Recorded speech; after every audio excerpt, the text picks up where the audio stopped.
G'day, so in this video I'll be showing you how I made this airboat out of just parts found at home, and you'll get to see me testing on the lake. The main parts come from a repurposed remote control car which was broken, so I've taken the main motor out of that. I've had a spare motor here, and there's the battery and the receiver electronics, and there's all the transmitter components.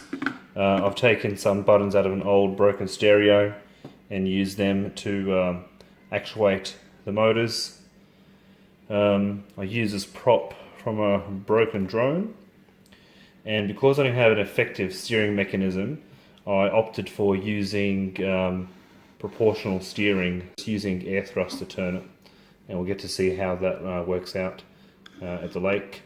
It's a 2.4 gigs receiver, got a range of about 100 meters, which is more than enough, and using shampoo bottle and 2 juice bottles to provide the flotation. If you want to go straight to the test, just skip to 3 minutes and 20 seconds.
Turn and stop.